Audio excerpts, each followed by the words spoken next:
see everybody here. You may know that the U.S. Tennis Open is taking place in Flushing Meadows, New York. You may not know that is the most widely attended domestic sporting event of the year that occurs on an annual basis. The Olympics has greater attendance.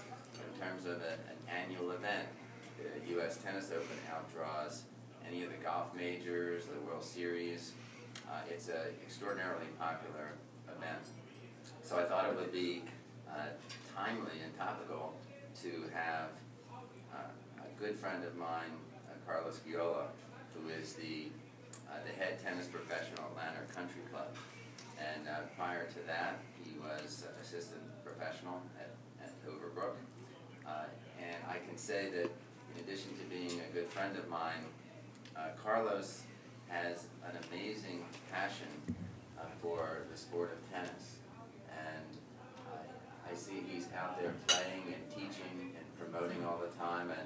And in his I'll tell you, in my spare time, I spend a lot of time working at Merrill Lynch. Come Friday night, I don't want to watch anything to do with the stock market or bond market.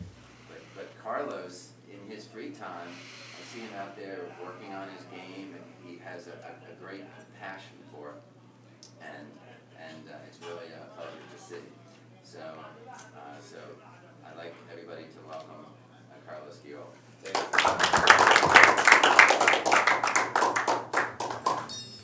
Well, thank you. I know Pat for many years since I got to Lanark in 2005. So he's also a very passionate tennis player and a great friend. I do try to incorporate more passions in my life since I got married, 2 weeks ago? Yeah, I'd like to keep being able to play tennis after work, like Pat says. I don't know for how long it's going to work. But anyway, yes, I have the pleasure to be at the U.S. Open this year with the members from Lanark Country Club. We took a bus trip, and it unfortunately rained that day. But I want to come back to this part. The players, obviously, the American players, right now on the men's side is hurting a little bit.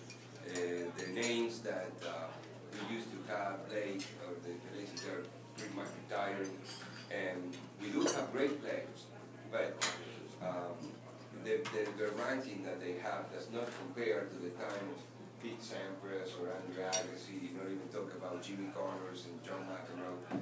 But the top player, John Isner, he actually referred to that part and said, you know, we are being always compared to those amazing players in the history of the game. And they don't feel very appreciated in their own ranking. Is it 20 or 15? But they're working really hard. And then on the other side, the women's players, they really have incorporated many more players. Right now, in the fourth round, you have one girl from New Jersey. I don't know if she lost, but she made it to the fourth round. Her name is McHale. And also we have another player from Philadelphia that has been doing very well lately. Her name is, I can't say it right now, Stevenson. Sloane Stevens. Sloane Stevens. Yes. And also another girl, new girl from Pittsburgh, which I don't remember, they're all new players, and they're all taking place at the top ranking right now, and in the draw they're moving up incredibly well. And of course, Serena Williams, which is the top player. So I think that in the overall, the level of the game is really improving a lot in this country. In regards to the U.S. Open, I think it's a great event, obviously. It takes the top charge during the 2 weeks of its term. But there are some things that probably could be improved. For example, to have a roof, because when it rains, you know, there's really nothing to do. And their policy is that if one match is played, then and the rest are not, unfortunately you lose your ticket. You don't get a refund or get to come back to see it the next day. So, and then during the time of the rain, it's not really close to anywhere, and everybody hopes that it's not going to rain anymore and it's going to dry, so you're stuck in there, you know, buying hot dogs for $10. But anyway, other Grand Slams have incorporated the roof, at least on the main stadiums, like in Wimbledon and Australia. So hopefully for next year, I'm not sure, but hopefully, I don't know, there are rumors that they're going to have the roof on the Ash Stadium and maybe Louis Armstrong. So that would be great.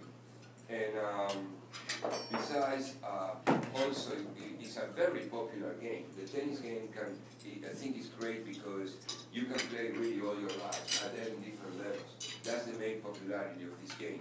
Any age group, any person, even with a very, very short or very minimum lack of mobility, could be able to hit some balls if with the proper instructor or the proper, and not even talk about somebody that has all the skills to do it, where you can just put up a game, calling a frame, or even hitting against the wall.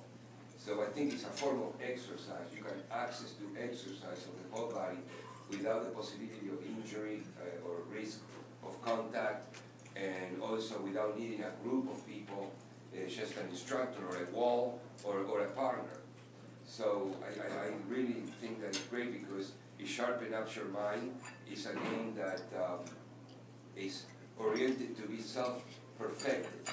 You know, the base of the game is not really beating the other player. Everybody that learned to play tennis first hit against the wall, so it's self-perfection. You're trying to correct your own errors to satisfy your group. So that's where the sense of the game starts. That's why players always say, no, I'm going to hit one more ball. It's addictive because out of 100 balls, you will always recall the one you lost, and you want to fix it. You know, that's how the game becomes. So anyway, that would be great. And it would be also great that during these 2 weeks at least, you know, when I come in this afternoon here to the restaurant, I grabbed the control channel, like when I went to the last 3 restaurants the last week. And of course, you know, you never see the tennis going on. I never walk in a restaurant or a bar and see on the screens tennis, not even at the weeks of the US Open. And I work at a Villanova University where they have 20 TV screens. And I went to 3 different restaurants. And not only they don't have it on the moment, I grab the remote control and I press tennis channel. And they never say, oh, you have to order this channel. So, you know, I have it at home, but, you know, and then, you know, so maybe you have it on the sports package of ESPN. It's not there. So hopefully, you know, I think that will also help that the media for the game is a little bit more imposed out there. And at least you have the option to get it going on the TV. That's the size of the US Open and related to professional tennis. And I also said a little bit about shifting it towards a recreational approach. You know, how everybody could afford to play, especially in this country where you have a lot of schools and public parks that you can just go and hit balls without paying for it. That you were saying earlier about the different balls of different countries. In Argentina, where I'm from, when I go there, I cannot play 5 minutes without paying for the court. There are now public courts or schools with courts. So every time you want to play, you have to pay something. Either if it's for the hour or a rental court for a group of times. But, you know, unless that, if somebody says, oh, I have money, then it's not a problem. But it becomes a problem of availability of time. Sometimes they request for you to call the day. They don't allow you to call the day before to reserve a court. So sometimes you call at 8 o'clock in the morning, the day you want to get a court, and the line is busy because everybody's calling. So it becomes a little more inconvenient in other countries. However, where in those countries, it seems to be a more popular game. You know, it seems like if it's not available, it becomes more of a wanted to get it. And that makes it more popular. Because in Argentina, you can see tennis anytime, in any gym, in anywhere you go, there's tennis playing on. And that's not the main game. We have soccer as the main game. But tennis, we have a lot of players, and a lot of players always making. And that's because the other day I was watching one of the matches, and I saw the names, and I said, okay, I'm going to go, I have to do this. Then somebody said, did you see the Argentinian guy? Who? I didn't even know Gonzalez was in it. I mean, I see names now, that players that I've never seen before, playing the US Open. I mean, they didn't start it yet today. So I think that also the hunger for it sometimes makes things a little bit of a challenge. and in Wednesday, that becomes more popular as well. In regards to the Landmark Country Club, I think that this year we're having a lot of new members coming in because we're building a new clubhouse. So we have a lot of new members joining, and the tennis program has been very, very popular. In times this summer where it's been a lot of rain and the club has experienced very low attendance and participation, the tennis stayed up and also have increased the participation these times. So in that department, I think that people are taking advantage of what the tennis game has to offer, aside from the popularity, but also what it does to ourselves, the health and the state of mind of staying self-competitive. Let me see if I'm forgetting something. Any questions that you may have? I was just going to ask, in your experience, what makes a good player, even a great amateur player, into a professional? What's that one element that into being professional? I think that number one is talent. The talent is something that only those stars, like you see that there's so many good players, but there's been one Andre Agassi, or Pete Sampras, or these guys that when they need to close a deal, they need to win that point, it seems like they almost can say, I'm going to win that point, and they win. Or Nadal now. It has to also do with the desire of not losing, the desire to win, but the non-acceptance to lose. That also has to do with it, because the other day I saw Nadal play, and he was playing Kohlschreiber, which is a German player, a very good player, but compared to Nadal, he's an average player, because he's not in the top like Murray or Federer or Djokovic. He's a good player, but he's not expected to be Nadal or win the Grand Slam. However, they were starting the fourth set, and Nadal was up 2-1, and 2-1.